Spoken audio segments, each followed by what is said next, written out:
आज तक मैं ये चींटी को नहीं मारा हूं।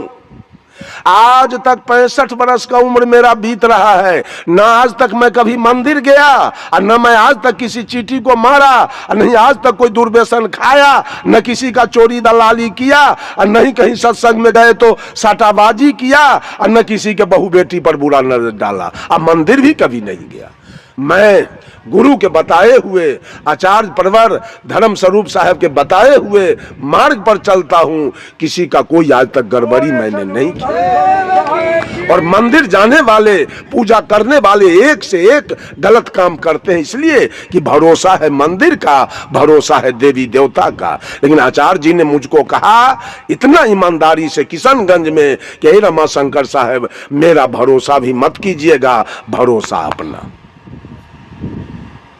भरोसा अपना। आज गुरु गुरु गुरु पढ़ते पढ़ते सब बेकल है। गुरु बैकुंठ ले जाएगा आपको, हैं? डोरी धरा के ले जाएगा आपको बैकुंठ में। भरोसा हटा लीजिए।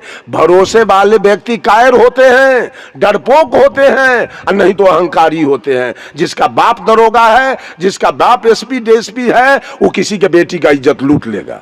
कहेगा हमको कौन क्या बिगाड़ेगा, मेरा बाप एसपी है, मेरा बाप दरोगा है, एफआईआर होगा नहीं। वो आदमी किसी का मर्डर कर देगा, और नहीं तो वो आदमी बिल्कुल कोढ़ी हो जाएगा, काम नहीं करेगा। बाप कमाते हैं, हम क्यों कमा के खाएंगे। वैसे भगवानवादी लोग या तो अहंकारी हैं और नहीं तो कायर हैं, डरपोक बन के जी रहे हैं। हम न कायर हैं और न हम अहंकारी हैं। हमको किसी का भरोसा नहीं है, अपने भरोसा पर। साहब कबीर ने कहा, रे बंदे कर ले आप निबेरा। अपना भरोसा पर चलता हूं और एक एक पैर उठाता हूं कि कहीं कर्म का परिणाम न भोगना पड़ जाए। एक एक पैर ऐसा उठाता हूं कि कहीं गलती न हो जाए, किसी को हमसे दुख न हो जाए और उसका परिणाम न कहीं हमको भोगना पड़ जाए।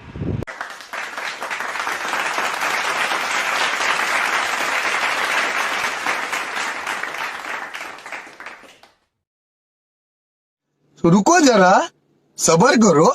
जगाती है, बेटा रे बउआ रे जाग रे, सबेर हुआ तो जाग जाता है। शिव को कभी जब सुलाई है जो रोज दिन कहती है जागा, सूतने वाला न जागता है। तो शिव को सुलाया गया जो कहते हो जाग जाओ।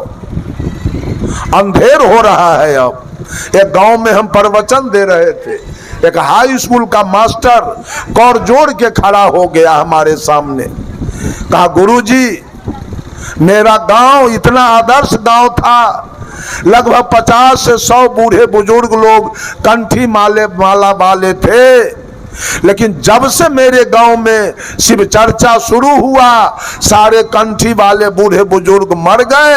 अब तक गांव में केवल तारी दारू और मांस मछली का दुकानदारी चल रहा है, और शिव चर्चा चारों तरफ चल रहा है। गांव मेरा बर्बाद होके खत्म हो गया, समाप्त हो गया। शिव चर्चा वाला गांव को सुधार लेंगे कि बिगाड़ेंगे? बोलिए, सुधारेंगे? क्या कह के सुधारेंगे? इनमें कोई सुधार नहीं है। ये तो भोला के मानने वाले हैं। भोला के मानने वाले वामपंथी होते हैं। भोला स्वयं वाम मार्गी थे, वामपंथी थे। और वाम शब्द की उत्पत्ति पंच मकार से हुई है। मौ से मछली, मौ से मांस, मौ से मदिरा, मौ से मैथुन और मौ से मुद्रा। ये 5 गुण जिसमें हो वो भोला का शिष्य होगा और वो सब वाम मार्गी होगा।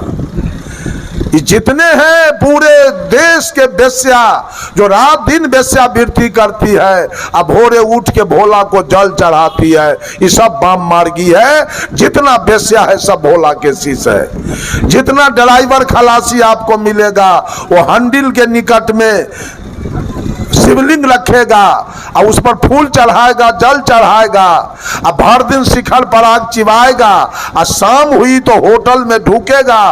कोई मुर्गा भात, कोई मांस भात और कोई मछली भात खाएगा और दारू पिएगा। और खैनी बीड़ी तो इनके लिए आम बात है।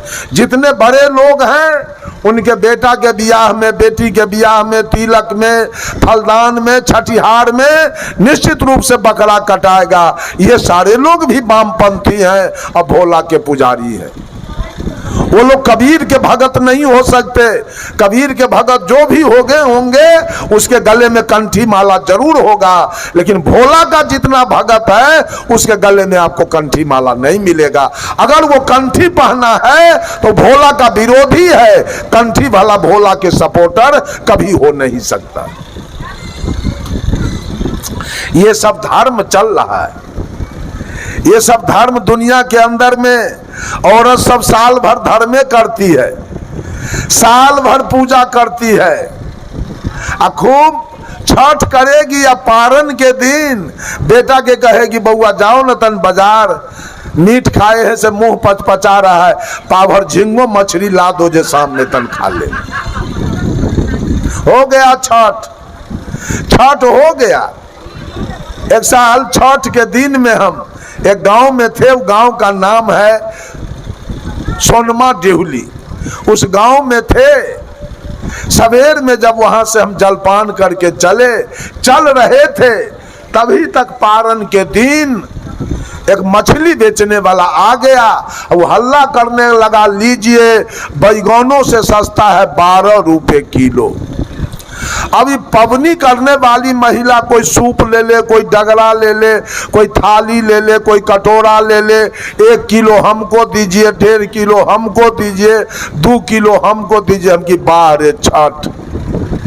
अब खूब ही पवनी करने वाली सब खूब पवनी कर रही है। इसका नाम है पवनी। मांस खाओ और पवनी करो, बकरी के बेटा के करेजी खाओ और पवनी करो, और अपना बेटा के करेजी बचाओ। ये इनका पवनी चल रहा है। यही धर्म है, यही नेचर है, यही गुण है। आग में घी को जलाओ, यही धर्म है। अब पानी में जाके नहा लो, गंगा जमुना में, यही धर्म है। अरे पानी में नहाना कौन धर्म है? आज तक 67 बरस मेरा उम्र अब चढ़ गया है, 67 बरस, लेकिन आज तक मैं मंदिर नहीं गया कभी जीवन में। आज तक न जाऊंगा, मर जाऊंगा, लेकिन मंदिर, मस्जिद, गिरजा, गुरुद्वारा मैं आज तक नहीं गया। तो भगवान के बाप का हिम्मत है कि हमको कुछ कर ले आकर? अगर वो है तो उसको मैं चैलेंज देता हूं भगवान को कि हमारा कुछ आके बिगाड़ को तो देख। मैं नहीं जाऊंगा तेरे मंदिर में। बंधुओं, ये सब झूठी कहानी रच रच करके और मानव उसके पीछे बेकल हो रहा है। धर्म वही है क्या? धर्म वही है। आज मानव को छोड़कर जितने पशु पक्षी कीड़ा मकोड़ा इस धरती पर निवास करते हैं, वो सारे के सारे अपने धर्म पर, अपने नेचर पर, अपने गुण पर, अपने स्वभाव पर चल रहे हैं। धर्म से गिरा हुआ प्राणी तो केवल मनुष्य है। धर्म से गिरा हुआ प्राणी मनुष्य है, और सारे पशु पक्षी कीड़ा मकोड़ा अपने धर्म पर चल रहे हैं। मैं उदाहरण दूं आपको, बाघ है, बाघ आज तक अपने धर्म पर चल रहा है। बाघ के सामने अगर खड़े दूध के तस्मई रख दिया जाए, पेड़ा रसगुल्ला रख दिया जाए, काजू किशमिश बादाम रख दिया जाए बाघ के सामने, और बगल में मांस रख दिया जाए, तो बाघ का धर्म क्या है? खीर खाना कि मांस खाना? बाघ क्या खाएगा? मांस खाएगा। बाघ का धर्म है, नेचर है, गुण है, स्वभाव है, उसका प्रकृति है मांस खाना। प्रकृति ने उसका स्वभाव मांस खाने वाला बना दिया।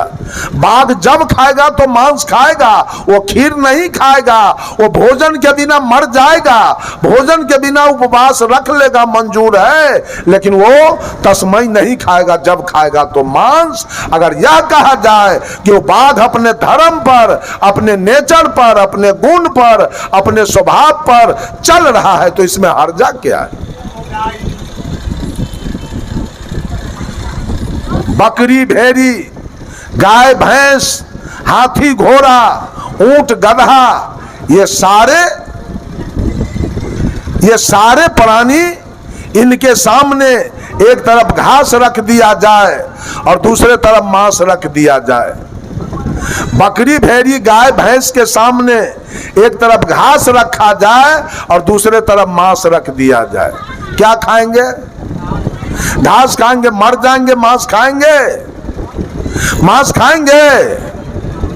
उपवास रख लेगा हाथी, मांस छुएगा, घोड़ा मांस खाएगा, लेकिन ये पापी मानव आज मांस खा रहा है और अपने को धार्मिक कह रहा है। ये अभागा सबसे गिरा हुआ प्राणी है, ये अपने को धार्मिक कह रहा है कि हम भी एक धार्मिक प्राणी है। अरे धार्मिक तो वो गाय हो सकती है जो आज तक शुद्ध शाकाहारी होकर जी रही है, बेचारी दूध दे रही है, बछड़ा दे रही है, उसके पैखाना से खेत उपज रहा है, उसका पेशाब तो आज इतना कीमती हो गया कि कैंसर की बीमारी गाय के पेशाब पीने से ठीक हो रहा है।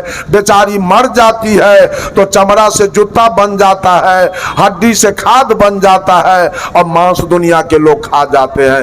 एक भी चीज उसका बर्बाद गया। धर्म पर तो गाय चल रही है, ये महिला कहाँ धर्म पर है? ये तो पबनी का करके मांस खाती है, मछली खाती है, पति को रे कहती है, और बेटी को सौतीन कहती है, और सास को 500 गाड़ी पड़ती है। धर्म पर ये है कि धर्म पर वो गाय है, धर्म पर वो भैंस है, धर्म पर वो बकरी है, धर्म पर वो भेड़ी है। कौन है धर्म पर? धर्म खोज रहे हैं। धर्म करना चाहिए, मंदिर में जाकर जल चढ़ा लेना और बकरी कटवा देना धर्म है क्या? ये कौन पापी कहा धर्म है? उस पापी को बोला के लाइए तो उससे हम बात करें। धर्म कहीं नहीं हो रहा है, हर जगह कुकर्म चल रहा है। कुकर्म कराने वाले पंडित जी हैं, कुकर्म करवा रहे हैं सबसे। बंधुओं, एक कबीरपंथी, ध्यान से सुनना है तो सुनिए, अगल बगल से हल्ला होगा, हम मंच पर से उठ के चले जाएंगे। एक कबीरपंथी की बेटी, एक कबीरपंथी की बेटी, उसका विवाह धोखा से मांसाहारी परिवार में हो गया। जब वो लड़की ससुराल गई तो उसके सास, ननद, ससुर, भैंसुर कभी मांस बनाने के लिए, कभी मछली बनाने के लिए उसको कहने लगे। वो तो नैहर में कभी बनाई नहीं, नैहर में कभी खाई नहीं। उसने स्पष्ट जवाब दे दिया, मैं न बना सकती हूं और न मैं खा सकती हूं। ससुराल के लोग उसको प्रताड़ित करना शुरू किया, कोई गाली देवे, कोई मारे। तो एकांत में बैठ के जाके रोती थी और मन में सोचती थी, मेरे भाई बाप को क्या सूझा कि कसैया के गले में हमको लेके बांध दिया। इतना लंबा उम्र हम ये कसैया सबके साथ कैसे पार करेंगे, कैसे जिएंगे। रो रही थी एकांत में बैठ के।